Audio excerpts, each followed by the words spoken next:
प्रदेश के लाखों युवा बेरोजगार इस समय असमंजस की स्थिति में है, या यूं कहें कि वो परेशान है। वो परेशान इसलिए हैं क्योंकि वो राजस्थान कर्मचारी चयन बोर्ड की ओर से आयोजित होने जा रही एलडीसी भर्ती में आवेदन नहीं कर पाए। जी हां, आपको बता दें कि 10,644 पदों पर आयोजित होने जा रही एलडीसी भर्ती की आवेदन प्रक्रिया 13 फरवरी तक चली थी। 13 फरवरी तक इसमें आवेदन हुए हैं और कर्मचारी चयन बोर्ड को 5,93,000 के करीब आवेदन प्राप्त हुए हैं। आखिर जो सीनियर स्तर की सीईटी परीक्षा है उसमें पात्र अभ्यर्थियों की संख्या लगभग 9.5 लाख है और नई सीईटी का अभी तक अता पता नहीं है। तो ऐसे में उम्मीद ये की जा रही थी कि इस भर्ती के लिए लगभग 7.5 से 8 लाख आवेदन कर्मचारी चयन बोर्ड को प्राप्त होंगे। लेकिन ऐसा क्या हुआ कि अभ्यर्थी इस भर्ती के लिए आवेदन ही नहीं कर पाए? क्या युवाओं का रुझान सरकारी नौकरी से कम हो रहा है, या फिर कर्मचारी चयन बोर्ड की गलतियां युवाओं पर इतनी भारी पड़ गई कि वे आवेदन ही नहीं कर पाए?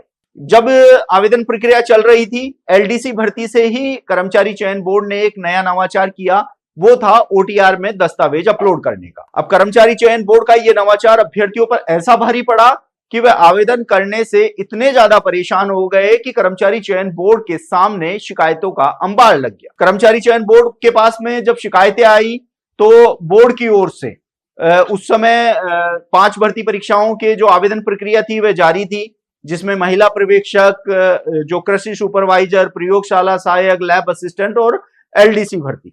जब समस्याएं आई तो कर्मचारी चयन बोर्ड ने 2 भर्ती परीक्षाओं की आवेदन तिथि में बदलाव किया और लगभग 1 हफ्ते का और समय दिया, लेकिन समस्याएं जस की तस बनी रही।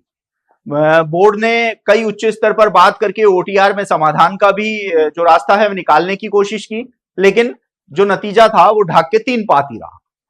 और अब जब 13 फरवरी का समय निकल गया है और आपको बता दें कि 10 फरवरी से लेके 13 फरवरी तक तो सर्वर इतना ज्यादा व्यस्त चल रहा था जिसकी वजह से अभ्यर्थी आवेदन ही नहीं कर पा रहे थे, जिसकी सबसे बड़ी वजह थी कर्मचारी चयन बोर्ड की ओर से 9 फरवरी को ही चतुर्श्रेणी कर्मचारी भर्ती में स्क्रूटनी फॉर्म भरवाने वाली लगभग 1,41,000 अभ्यर्थी इस स्क्रूटनी जो फॉर्म थे उस प्रक्रिया में शामिल थे और एक साथ अभ्यर्थियों ने साइट पर विजिट किया, जिसकी वजह से सर्वर में दिक्कत आई। अब जो वंचित अभ्यर्थी हैं जिनकी संख्या लगभग 2.5 लाख बताई जा रही है, वो अभ्यर्थी कर्मचारी चयन बोर्ड के सामने गुहार लगा रहे हैं कि उन्होंने आवेदन करते समय ओटीआर के जो संबंध में समस्याएं थी वो बोर्ड को बताई, लेकिन बोर्ड ने ध्यान नहीं दिया, इसकी वजह से वो आवेदन नहीं कर पाए।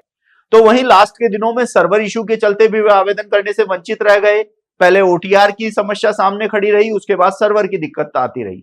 तो ऐसे में अब इन लाखों अभ्यर्थियों ने कर्मचारी चयन बोर्ड से गुहार लगाई है कि बोर्ड की गलती की सजा उनको न दी जाए, उनको आवेदन के लिए थोड़ा समय दिया जाए ताकि वे आवेदन कर सकें। ऐसे में अब देखना होगा कि लाखों अभ्यर्थियों द्वारा उठाई जा रही इस आवाज को कर्मचारी चयन बोर्ड कब सुनता है। क्या इनको आवेदन के लिए एक और मौका दिया जाएगा या फिर इनकी मांग बनकर ही रह जाएगी, ये भी देखने वाली बात होगी। आप देखते रहिए एजुकेशन नगरी, मैं हूं ललित वर्मा।